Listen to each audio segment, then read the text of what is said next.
Welcome to bringing joy back to teaching and learning with a Gameful Classroom. I'm Katrine Becker. I have broken this talk into 4 parts. The first one, I'll tell you a little bit about my background and how I got to where I am doing what I'm doing now. The second one will get into the meat of what I call my 4 C's of gameful learning. The third part is going to talk about the implications of what I was talking about in the second part. And the fourth part will give some ideas and some examples on how to apply some of the things I've been talking about. I hope you'll join me for all 4 parts. Well, let's get started on this one. In this part, I'll tell you a little bit about my background. I've been at this quite a long time, so I'm sure you don't want to hear the long part. I'll give you the brief version. Then, it's only fair that I give you my definition of a gameful classroom. There will be overlap with other people's definitions, but there might be some differences as well. Then I want to spend a bit of time talking about Reigeluth's paradigm of pedagogy, because it really had a huge impact on where I went from there. Then we'll head off to part 2. Are we sitting comfortably? Then let's begin. So I started university back at the end of the 70s when the only kinds of computers that were available were very large mainframes. However, it was a very exciting time to be in computing. I studied computer science, which included at the time not a small amount of systems analysis. And then graduated, got another degree in the same thing, but it had a focus on teaching already. And then I spent several decades teaching while I was having a family and doing other things. Once the kids were older, I got into educational technology. I decided I would go and do my PhD, which I did in education because that had been something that had become a real passion for me.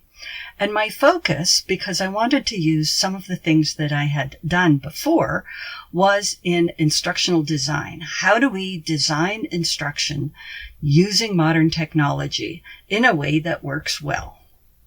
And that's where I did my doctoral work. And in the process, I also became interested in game design, and so my final dissertation ended up being a combination of the two. And I was looking at what can we learn from games that we can apply to teaching and learning. As I was studying instructional design and combining game design with all of the things I'd learned up to that point, I realized that a really important aspect of getting people to accept a change in paradigm or a change in approach is to make it clear that we're building on already accepted, well-formed theories that people are familiar with. Then we can add to that, and for them it feels like growth rather than simple change. And that brings me to Charles Reigeluth. So if gamification is the use of game elements in a non-game setting, what's a gameful classroom? Well, it's one that takes those concepts and brings them into the classroom.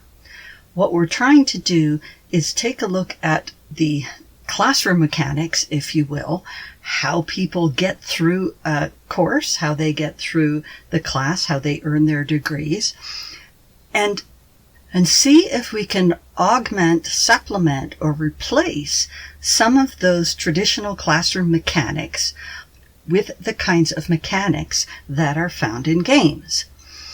So that's the first part. The second part has to do with meaningful learning. Now, it is possible to do some things just for fun, but for the most part, I want to apply gamification ideas to those things that the students need to do in order to get through the class. I am not simply trying to make it more fun. I am actually trying to make it more meaningful for them, more engaging for them. And the third part is that it facilitates equity and agency for all learners. That includes learners of all different abilities, learners of all different neuro differences, and other kinds of things. So to try and address and level the playing field, make it possible for everyone to succeed no matter their differences, based solely on what they are able to show they can do. So that's the Gameful Classroom. Charles Reigeluth is one of the giants in the field of instructional design. He's proposed various theories, one of the most famous ones being his elaboration theory, which he did in the late 70s. He also did a simulation theory in 89, and more recently, like in the 2010s, he proposed this paradigm of pedagogy. And what he did there is he is trying to describe what instruction should look like in the 21st century. So let's spend a few minutes to look at this, and then later we can connect it to gamification. First up on the list of paradigm change is the notion of learning versus sorting. Much of industrial style learning is focused on identifying those most likely to succeed. Like, why do so many MIT students succeed? Well, they're the only kind they let in the first place. Much of formal learning is sorted by age, not ability. So let's think about how games determine the so-called A's among their players, right? Anyone gets to try. Whether or not you make it is about your abilities, your effort, and your results, not who you are or where you come from. We seem to spend an awful lot of effort in formal education on trying to figure out where students should be placed in relation to others and various other things, rather than taking a look at what they can do, how to help them learn best. So next up on the paradigm change hit parade is learner-centered versus teacher-centered.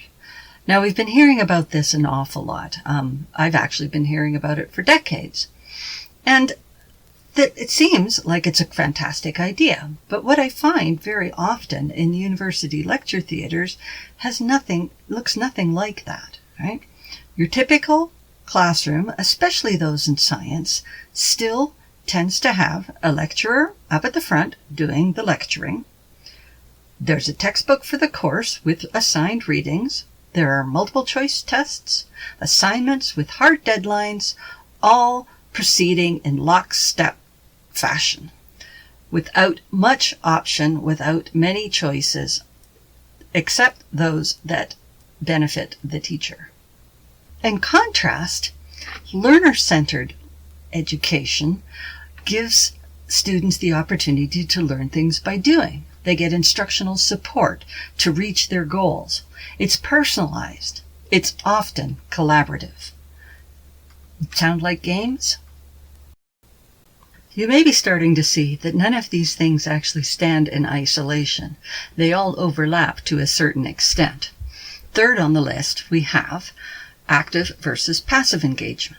Right? Passive involves listening, like to lectures or doing assigned readings, or sitting and watching a video and doing nothing with it. Active requires doing. It can involve reflection on something you've read.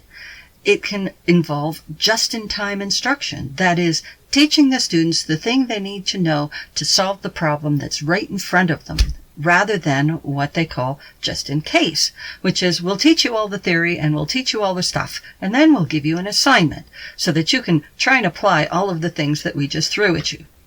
Right?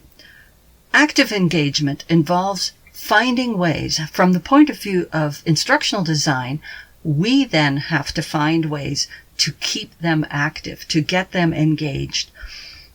And, again, looking at games, a game without active engagement isn't even a game.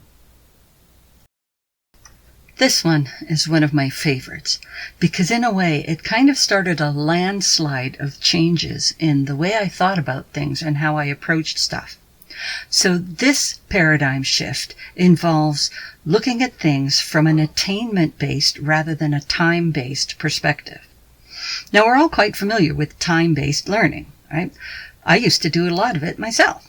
I would come into class and say, this week we're covering recursion. There will be a test at the end of the week. Next week we are blah, blah, blah, yada, yada. Right? Now, I know, because I understand the course material, that recursion is a very difficult subject, and most people aren't going to come to understand it in the time given, or even with the materials I give them. So why did I think that it was appropriate and even reasonable to give them 1 week to cover this particular topic and then test them on their understanding and judge them based on their fleeting understanding of this material? Right? Formal education almost never allows people to keep at something until they get it.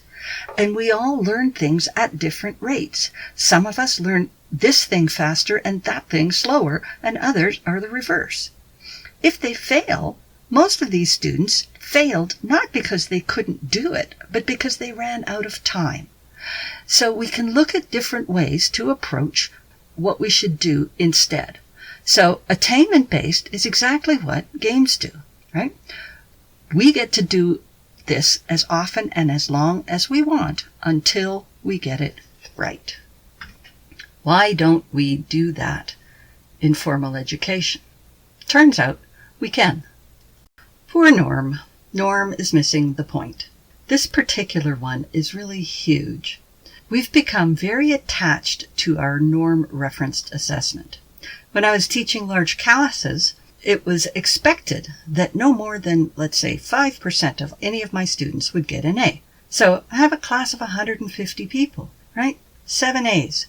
Regardless of how anyone did, we were expected to fit the scores of real live students to a normal curve and assign grades based on that. That meant that what it takes to earn an A is dependent on those other people in the class. At one point, I even tried to mitigate this by telling my students that I would set the high score in the class as the average of the top 3 students. And one very clever young student stood up and said, well, I know what we're going to do with those 3 students. Students are effectively forced to compete against each other instead of concentrating on doing their best. This is one thing that actually drives a lot of students to cheat. Another time, when I was giving a talk in a conference, one of the other faculty members asked a question. With a really wide eyes, he said, what if all of your students in your class, what if they all get it done? And I go, well, then they all get A's. And he seemed really very confused by that. That wasn't very many years ago, and there are still an awful lot of instructors that seem to believe that this is necessary, that if somehow all of the students manage to earn A's in a class, it's either because you have lowered the bar so low that anyone can do it, or you're just not doing your job. Now, criterion-referenced assessment says we will decide what constitutes good enough. And we will describe what that is, or we will set up a set of measurements for defining what is good enough. And anyone who meets those gets the marks, completely independent of what the other students are doing. And that turns out to be huge. And now for the last one, collaborative versus individual. Now, success for most humans has almost never come from truly individual efforts. Most people will spend the rest of their lives working with and for others.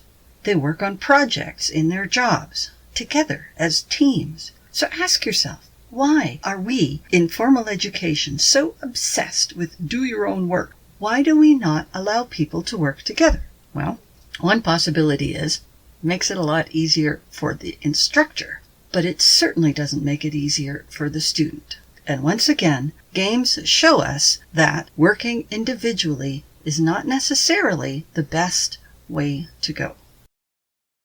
So that was Reigelu's paradigm of pedagogy.